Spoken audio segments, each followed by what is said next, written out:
République là a fait promotion pays. Nous connaissons qu'année dernière, nous avons recevoir un grand événement CARICOM, OEA, et année ça, c'est le ministère de la Culture qui était invité et grande réunion OEA à la Kaili. Année prochaine, c'est le ministère Tourisme qui va recevoir tout ministre américain l'un et grand événement que l'Organisation mondiale du tourisme va faire en avril 2015. Donc c'est encore une façon pour nous et montrer Haïti et le monde entier, montrer que Haïti est un bel pays, montrer que Haïti est un pays qui est en voie de développement et par événement ça yo, imaginez qu'il y a 132 presque 132 personnes qui viennent dans différentes délégations, yo pral porter dans pays yo on l'autre image d'Haïti et je pense que en priorité c'est un objectif principal que le gouvernement ça voulait réaliser le l'a inviter toute délégation ça au la Kaili. Dans un autre point tout, nous connaissons que Gampil investissement qui fait dans le secteur hôtelier et la création d'événements et de retraite, c'est une activité économique qui est très importante pour tout hôtel. Donc nous-mêmes nous supportons, le ministère du Tourisme nous supporter tout événement qu'a fait de ce genre. Donc je nous connais là, c'est un événement culturel, mais touriste faut marcher avec culture et c'est comme ça que jeudi à notre deuxième panel là, il été invité et beaucoup de ministres et culture et Monique Recou, collègue moi, pour nous parler de relations qui existaient entre tourisme et culture, surtout dans le pays comme Haïti. Donc, il était très intéressant pour eux que les ministres et Monique t'a parlé de tout aménagement qui était fait dans le parc national historique, particulièrement la citadelle.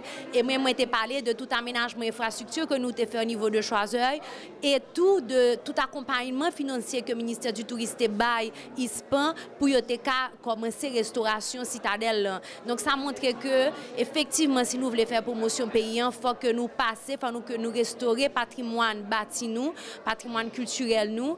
Et c'est ça qui prend l'avantage comparatif que nous avons montrer aux visiteurs, le lab choisi côté le aller dans les Caraïbes. Il y a pile compétition dans les Caraïbes. Tout pays a passé à attirer visiteurs la Caillou. Nous-mêmes, nous avons toujours dit, nous avons belle plage, nous avons bel soleil, nous avons cascade, nous avons grotte, comme l'autre pays dans les Caraïbes, mais nous avons ça aurait les valeurs ajoutées, qui c'est culture nous, moun nous yo, et manger en musique là. Et je dis, et yo parlé de tout ça la conférence là. Donc effectivement, c'était une belle opportunité pour que yo réaliser combien de touristes à culture marcher ensemble, faire marcher main dans la main et touristes et visiteurs qui viennent à rentabiliser et tout patrimoine bâti ça yo et pral permettre que nous joignent des fonds pour nous faire restauration yo. Donc encore une fois, me féliciter collègue moi et Monique Recou qui présidait brillamment et 6e rencontre et ministre et au cadre fonctionnaire de la culture de l'OEA. Et je remercie toute délégation qui vient et nous espérons t'inviter pour retourner une prochaine fois parce qu'après belle présentation ministre Recou a fait de Citadelle, je connais qu'un pile a retourner pour visiter grand patrimoine ça qui sont fierté nationale. Mais justement, vous entendez parler, c'est-à-dire que grand pile monde dans délégation ça qui pas gain temps faire le tourisme local. Il est très difficile d'aller dans la délégation, d'aller dans le pays pour des événements spécifiques. Même nous-mêmes, nous déplacer pour aller dans la réunion, pour faire plus de jours, pour faire tourisme local dans le pays. Ce qui est important, c'est que pendant là, vous avez une information de sous-pays, de qui ça vous pour visiter. C'est comme ça que le ministère a un kiosque dans le Caraïbe pour te donner l'information. Et avec, bien entendu, des invitations pour retourner et après visiter l'autre destination dans le pays. Donc, nous avons fait une invitation ouverte des cadres officiels puis te retourner visiter la citadelle. Donc effectivement bonne partie pour aller demain matin parce que la conférence n'a fini jeudi et pratiquement il y a d'autres délégations qui ont prêté 2 ou 3 jours encore pour finir et surtout délégation EEA pour finir et mettre en place toutes les résolutions et conférences là. Mais c'est sûr que n'a pas eu information pour retourner dans le pays en prochaine occasion. C'est les hauts fonctionnaires et les ministres de l'OEA et particulièrement les pays de l'Amérique et de l'Amérique latine. Donc, c'est dans cette perspective que j'ai décidé de monter cette exposition qui s'appelle Rencontre. C'est une rencontre entre des artistes contemporains haïtiens certains qui habitent à Haïti et d'autres qui habitent à l'étranger. Donc nous avons des artistes invités qui habitent Montréal, Paris, la Belgique et puis d'autres pays et puis d'autres artistes qui habitent ici. C'est une façon de montrer ce qui se fait actuellement comme art contemporain haïtien. Justement. L'exposition va durer combien de jours exactement? L'exposition va durer 2 mois. 2 mois donc. Est-ce qu'à travers ces 2 mois, vous comptez vraiment projeter ce qu'il y a de vrai dans la peinture, dans l'art haïtien? Bon, justement, comme je vous ai dit, ça c'est une exposition de ce que les artistes créent actuellement. Donc ça, c'est une œuvre, par exemple, d'Édouard Duval-Carrier, cet artiste haïtien qui est très connu, qui habite la Floride et qui expose dans énormément de musées aux États-Unis. Donc c'est une toile qu'il a fait spécialement pour l'exposition. Et presque toutes les œuvres qui sont exposées sont des œuvres qui ont été faites pour cette exposition en particulier. Et ils sont au nombre de combien les exposants? On a 40 exposants. 40 exposants vivant ici en Haïti et aussi à l'étranger. C'est ça. Comme vous pouvez voir aussi, nous avons des sculptures dans le jardin aussi, parce que le musée a un projet de jardin sculpture. Donc c'est peut-être un début pour voir comment on peut inciter les artistes à créer des grandes œuvres. Alors justement, en ce moment, quel est le message que vous voulez lancer à la population haïtienne, à ceux qui sont intéressés par l'art, à ceux qui veulent s'introduire dans l'art, puisqu'ils sont nombreux dans notre pays? Bon, je veux d'abord dire à toute la population, à tous ceux qui aiment l'art, qui sont bienvenus au MUPANA, mais espérer que nous pourrons avoir un pile visiteurs, que famille a venir, petit monde, grand monde. D'ailleurs, ce qui fait un pile plaisir à soi, c'est que des parents qui viennent avec petit yo, ils disent ah, petit moi yo pas t'inviter, même venir quand même. Faut me dire que soir c'est ton soir officiel côté qui une visite, mais à partir de demain, le musée a l'ouvrir pour tout le monde. Et nous l'ouvrir du lundi, enfin les 7 jours, lundi, samedi, dimanche. Tous les jours, donc nous avons un horaire spécial dans le musée. Nous avons souhaité que le maximum de timounes, d'élèves et tous les amants de l'art viennent visiter cette exposition qui a des hommes et des femmes artistes qui ont travaillé pendant plusieurs mois pour préparer cette exposition. Cet événement au MUPANA clôture 2 jours de présentation et à travers la 6e réunion interministérielle. En fait, c'est une réunion de l'OEA qui réunit les ministres et hauts fonctionnaires chargés de la culture. Et pour la première fois, ils se réunissent en Haïti. Et cette présentation au MUPANA clôture par un événement culturel 2 jours de grandes discussions, de grands échanges que nous avons eus au Caribé. Et ce sont 2 jours qui nous ont permis de discuter de la thématique choisi qui était l'interdépendance culturelle face à la globalisation. Et en fait, toutes les discussions et les présentations des différents pays ont montré une chose, c'est que chaque pays est tout à fait imbu du fait que cette globalisation qui devrait normalement éliminer les spécificités des peuples, nous devons l'utiliser pour faire un échange culturel. Nous devons faire une interaction culturelle entre les peuples et à travers cette interaction, rechercher ce que l'autre a, qui nous ressemble aussi, et en même temps, mettre en valeur ce que nous avons à offrir. Donc, ça nous a donné l'occasion d'apprendre énormément des autres pays qui étaient là, des autres délégations. Nous avons eu 23 représentations dont plusieurs par les plus hauts fonctionnaires de la culture des pays représentés. Et ça nous a permis de commencer des dialogues bilatéraux qui iront très certainement vers des protocoles d'accord, d'échanges avec d'autres pays sur plusieurs spécialités qu'ils ont, que nous recherchons, plusieurs échanges. Et je parle des carnavals, par exemple, qui sont le forte aussi de Trinidad, Tobago, du Brésil. Et nous parlons des parcs naturels qui sont un forte de Costa Rica, par exemple. Et plusieurs autres échanges de ce genre. Nous avons énormément, nous le savons, à offrir parce que notre culture est extrêmement riche. Mais nous avons également beaucoup à recevoir des autres pays de la Caraïbe et des Amériques qui sont beaucoup d'entre eux plus avancés que nous et qui ont eu à tacler, je dirais, certains problèmes auxquels nous faisons face aujourd'hui et qui peuvent nous apporter aussi des solutions d'échange. Donc c'est vraiment dans une atmosphère de convivialité extraordinaire que ces réunions se sont passées. Et je pense que Haïti aura beaucoup à gagner de ces réunions.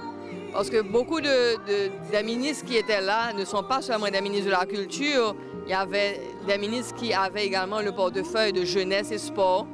Il y avait des gens du ministère du Commerce, par exemple, également là. Mais la plupart d'entre eux étaient des représentants de la culture. Et parmi ces représentants, il y avait également beaucoup d'experts dans toutes sortes de domaines qui nous font besoin également. Et ils ont eu une très agréable surprise, c'est de découvrir une Haïti qui n'était pas une Haïti misérable et qui était là pour tendre un bol et demander la charité. Ils ont pu découvrir à travers ces 2 jours et à travers les événements culturels que nous avons pu monter pour eux, avec le Théâtre National, aujourd'hui le Bureau d'Ethnologie et les artistes également qui ont présenté certaines œuvres comme ici par exemple j'ai un sac de Félicia Adel. Ils ont pu voir toute la beauté de l'artisanat haïtien, de la créativité haïtienne. Nous leur avons présenté en film, en toutes sortes de présentations, nos grands monuments aussi. Et ça, ce qui a fait l'admiration de toute l'Assemblée. Il faut nous mettre culture avancée pour les touristes capables de retourner la cano, même j'ai été longtemps. Justement, qui sa présence ou expliquer là jeudi en Ndamipana? Bon, présence, moi, expliquer un paquet de bagailles parce que moi, depuis 1978, je suis taillé pierre, je fait sculpture en pierre, je mis plaisir, je mis content, je mis la joie dans tout le monde parce que là, c'est le plaisir, c'est la joie, c'est la philosophie, c'est toute chose. Ou bien toute bagarre là. Parce que là, au commencement, c'était là. Et quand nous arrivons à la perspective, c'est A là toujours. Pour l'ingénieur, il faut passer dans A. Pour le docteur, il faut passer n'importe quoi faire, il faut passer dans A. Parce que A là lui-même, son cabane qui fait tout le monde de dos. Justement, donc qui sont portés pour nous aujourd'hui dans l'exposition? Bon, dans l'exposition, ça me porte pour nous. Je souhaite tout le monde bienvenue à l'exposition. Nous quittons un pile pour voir que nous-mêmes en Haïti, nous travaillons et pas jouer. Même si nous n'avons pas de travail, mais ça qui fait bagarre, ça qui inspiration, nous travaillons pour nous rendre le pays avancer plus devant. Parce que le pays d'Haïti lui-même, son bel pays, il est assemblé avec les États-Unis, il est assemblé avec la France, il est assemblé avec l'Espagne, il est assemblé avec n'importe quel pays. C'est nous-mêmes qui ne travaillons dans le pays qui fait le pays consolé. Nous avons joué nos pays meilleurs pour les générations qui viennent après nous, pour ne pas même bagarre à joindre. Pour jouer nos bagages meilleurs, pour le côté, il y a respecter la culture, il y a respecter la nation, il y a respecter toute bagaille dans le pays. Si nous respectons tout ça dans le pays, je dis à nous pas d'apprendre ça.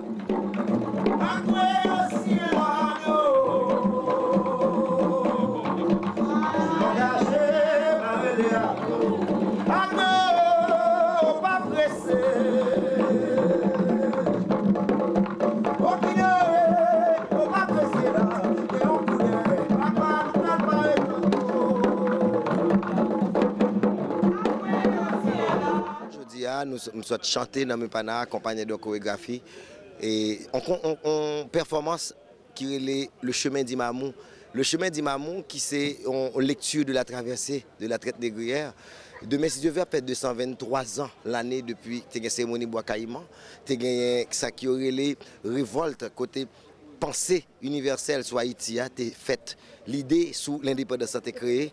223 ans. Et le spectacle, ça, c'est un exemple. C'est une relecture qui est dans le patrimoine culturel, nous, imaginaire, nous, ancien, nous, dans gène, nous, en tant que peuple, en tant que nation, qui t'a fait nous faire indépendance. Nous avons présenté le chemin d'Imamou, qui sont lectures à partir de Maître Agoué, qui est le dieu des océans, qui est l'oal en mer. Maître Agoué, qui c'est exemple même qui j'en nous-mêmes nous est de l'eau dans le pays. Qui j'en nous est de l'eau dans la tradition, qui j'en nous est l'en traversée. Et toute cette traversée a été fait nous comme bon, comme mauvais, qui t'a mené nous sortir jusqu'en Afrique, arriver juste en passant par l'Europe et arriver dans le nouveau monde qui est le commerce triangulaire. Qui ça, héritage colonial nous gagnons, qui c'est cérémonie et le chemin d'Imamou, qui ça le rappelez-nous moment côté 223 ans de ça, femme et garçon dans le pays d'Haïti, te mettent ensemble et dit plus jamais. Plus jamais pour pas dépendre de l'esclavage. Plus jamais pour pas de chaîne dans pied. Alors je dis avec un pile joie, avec un pile très content. Nous célébrer, jours ancêtres là, dit, Haïti a un seul pays, avec côté tout nations, côté toutes 21 nations qui sont en Afrique là, tu fait un seul, avec 401 royautés gagné, puis tu créé une seule nation qui est Haïti, Haïti créole là, et une seule langue qui c'est créole noir. Dans la nuit 13 pour l'ouvrir 14 août, il y a une grande cérémonie qui est faite. Cérémonie ça, ou même en tant que directeur Bureau national ethnologie, pour tout le monde qui a regardé, pour jeunesse là, pour monde ça, qui ça a représenté dans l'histoire, qui ça a représenté dans la culture haïtienne. Qui ça cérémonie doit représenter dans le pays, nous, dans la culture, nous, dans nous-mêmes. Il représente ça, nous là, un peuple qui est dépendant, même si nous sommes dans la misère, même si nous avons des problèmes, mais nous sommes un peuple qui est fier et qui baille le monde exemple côté nous, c'est la première République noire. Nous, c'est exemple côté tout le monde qui met ensemble avec de divers horizons, qui ont différentes langues, qui ont différentes façons de penser, mettent ensemble autour d'une seule pensée qui était la pensée de l'indépendance, la pensée de la liberté. C'est ça le nous. Et lorsqu'il y a indépendance, lorsqu'il y a liberté, on est capable de chiter sur vrais principes, sur vraies valeurs que nous parlons souvent. Nous sommes capables de respecter les ancêtres. Après 223 ans, nous sommes gagné Padre Jean, nous sommes gagné Boukman Dioti, nous gagné Cécile Fatima, nous gagné Toussaint Louverture, nous gagné Jean-Jacques Dessalines, premier empereur pays d'Haïti. Eh bien, le rappeler ça. Il a nos devoirs de mémoire pour nous dire plus jamais. Il a nos devoirs de mémoire pour nous songer que plus nous avons plus nous sommes esclaves et plus nous mettons tête nous ensemble, plus nous sommes des gens libres, plus nous continuons à bailler le monde exemple.